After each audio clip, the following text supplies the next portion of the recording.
KSU-Presenter allows a person who uses PowerPoint for online or supplemental instruction to take presentation software to a new level. Presenter can be accessed at presenter.kent.edu with a Flashline username and password. The home screen shows presentations that are completed or in the process of being prepared. A series of tutorials are also available for frequently asked questions. To create a new presentation, first give it a title, then upload the PowerPoint file into Presenter. Some people may encounter problems uploading their PowerPoint file at this stage. If this takes place, I encourage people to take a second and save the PowerPoint as an older format to upload the file.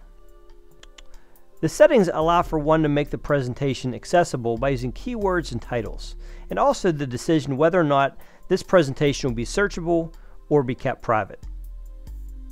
The bulk of the work in Presenter will take place when audio recordings are added to each slide. To do this, a basic headset or microphone is required. To add audio, simply click Record and talk. The audio will be embedded directly into the slide. The added audio for each slide can immediately be previewed to ensure the desired results. If one is not happy with the recording, it can simply be redone.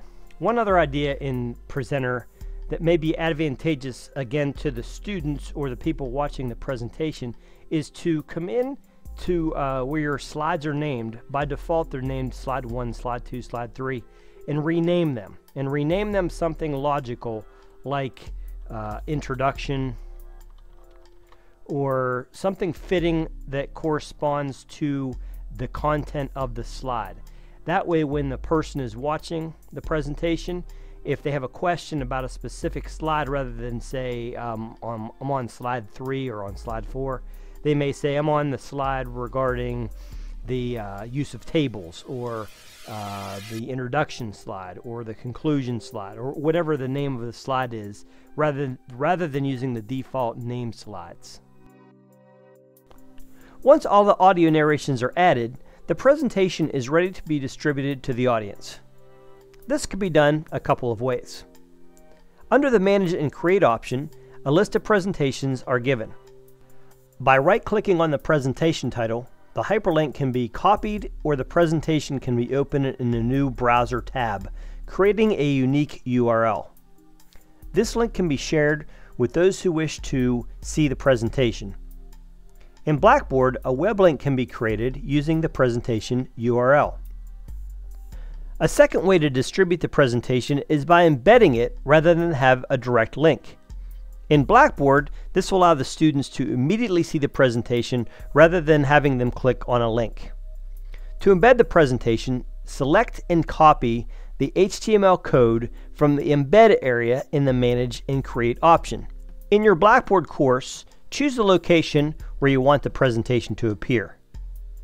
Select New Item, give it a title, then select the HTML option and paste the copied code into that area.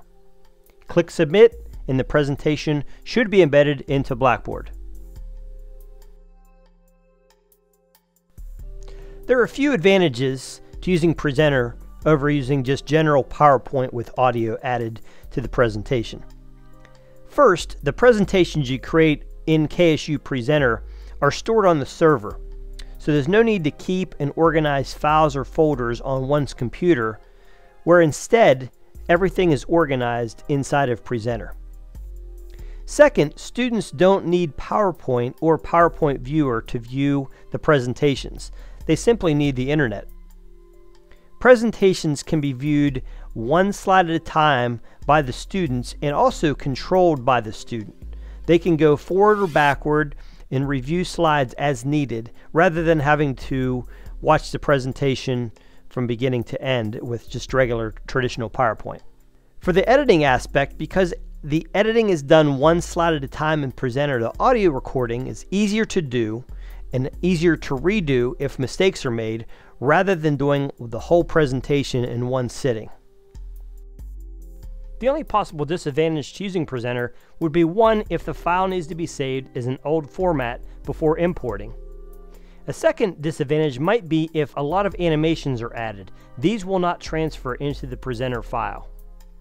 But overall, KSU-Presenter, in my opinion, is a much better option than using traditional PowerPoint with audio.